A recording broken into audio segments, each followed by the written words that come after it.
Assalamualaikum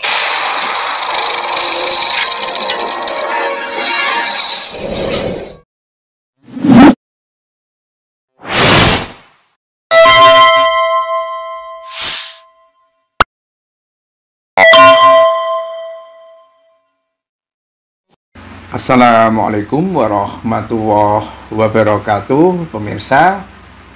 Wowo tampar wiwi. Ya, ini kayaknya semakin jadi aja apa yang tampak di Prabowo untuk melakukan perlawanan, bahkan perang terbuka pada Jokowi yang diakuinya sebagai gurunya, dan langkah politiknya akan ditiru oleh Prabowo. Ya, dan memang kalau itu yang dilakukan oleh Prabowo ya memang sama. Jadi ketika Jokowi itu tidak punya kekuasaan apa-apa, ke Megawati itu ya seperti culan-culun, plonga-plongo gitu kan, ya, seperti anak buah.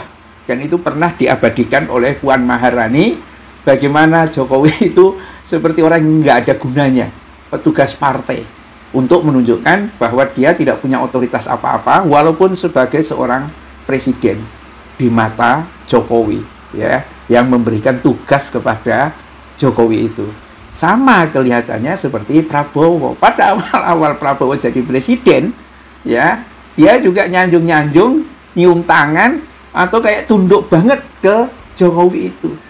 Tetapi begitu kekuasaannya sudah digenggam, ya itu seperti perilaku anak macan yang sudah keluar taring dan giginya, ya, ngelawan itu Jokowi, ngelawan Megawati, dan tampaknya sekarang ini Prabowo juga ngelawan Jokowi. Jadi ini pelajaran yang bisa diambil.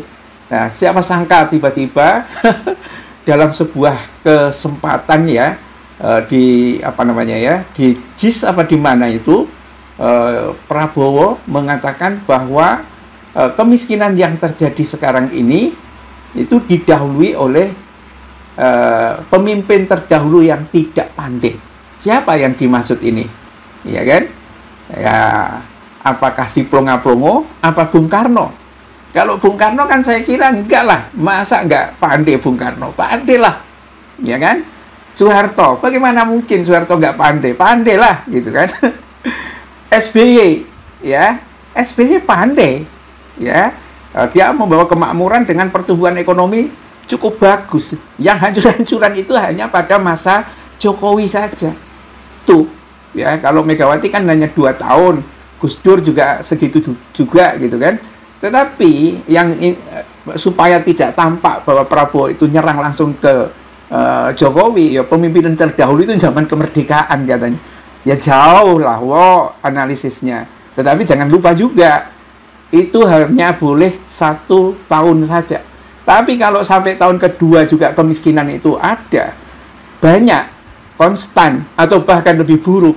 Tahun ketiga juga tidak berubah, keempat juga enggak, dan lain seterusnya, sampai akhir masa jabatanmu itu habis. Yang ada adalah kemiskinan. Ya artinya memang pemimpinnya yang bodoh itu nggak usah dulu, nggak udah sekarang. Ya memang bodoh semua, kan begitu jadinya. Nah ini agak mengejutkan, pemirsa. Presiden Prabowo menegaskan, ya, agar persoalan kemiskinan yang masih di akar, ya, akar persoalan kemiskinan yang masih dirasakan bangsa Indonesia saat ini sebetulnya berawal dari kelemahan para pemimpin masa lalu yang tidak mampu menghadapi penjajahan asing. Jauh banget, penjajahan asing sudah 80 tahun, Dul. Tapi saya tahu sebetulnya, ya, pemimpin yang terdahulu, ya, maksudnya itu Jokowi. Menurutnya itu menjadi pelajaran penting bagi generasi penerus agar tidak mengulangi kesalahan yang sama. Dia menekankan pentingnya mengingat sejarah perjuangan bangsa agar generasi muda tidak melupakan akar perjalanan Indonesia.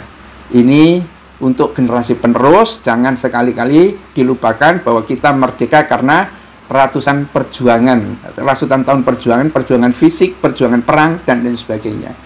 Kalau yang dimaksud Prabowo itu adalah kepemimpinan zaman penjajahan, ya enggak. Karena habis memang energi itu untuk menghadapi penjajahan asing, ya. Setelah merdeka masih ada intervensi Belanda, masih bagaimana nego internasional menempatkan kedaulatan RI, untuk mendapatkan pengakuan dan lain sebagainya. Fokusnya itu belum ke ekonomi. Setelah zamannya Soeharto tertata kan. Nah, zamannya Jokowi itu sudah mewarisi apa yang sudah dibuat oleh SBY itu bagus banget. Tinggal meneruskan. Tapi karena blow on, karena bodoh, dan menurut Sudirman Said itu, ya, penjilat semua di akhir-akhir pemimpinan Jokowi itu. Akademisinya juga melacurkan diri, ya, memberikan data-data yang menyesatkan. Makanya ekonomi yang sudah bagus, yang sudah diwariskan oleh SBY, hancur-hancuran di mata Jokowi. Sekarang memang semua pengamat mengatakan bahwa Prabowo sekarang ini mendapatkan tumpukan sampah dari ketidakbejusan Jokowi, ya. Tetapi saya kira bagus, ya. Mungkin masih ada sopan santunnya dikit lah Prabowo untuk ke Jokowi supaya nggak terlalu menyinggung. Tetapi Jokowi juga akan termasuk pemimpin terdahulu, dan itu dikemukakan oleh Prabowo dalam pembegalan kepada guru dan kepala sekolah rakyat di CISPO Kemayoran, Jakarta. Itu terjadi 22 Agustus, sehari 2 hari setelah Noel itu dipecat, ya. Ini sekolah rakyat ini kan sebetulnya nama sekolah yang sejak dulu juga ada, sekolah rakyat. Ya, dulu di desa-desa namanya, sebelum SD, sekolah dasar itu namanya SR, sekolah rakyat. Ini diulang kembali, ditirukan oleh Prabowo. Tanda bahwa zaman dahulu itu orang juga sudah mikir tentang sekolah rakyat itu. Wow. Ente hanya mengikuti saja, nggak punya gagasan yang memadai. Tetapi kita lihat aja, apakah Prabowo bisa membalikkan situasi dari kemiskinan menjadi kemakmuran, atau hanya mengklaim kepemimpinan terdahulu kemudian dia minta maaf karena saya tidak mampu melakukan yang lebih baik dari apa yang mereka lakukan. Billahi taufiq wal hidayah. Assalamualaikum warahmatullahi wabarakatuh.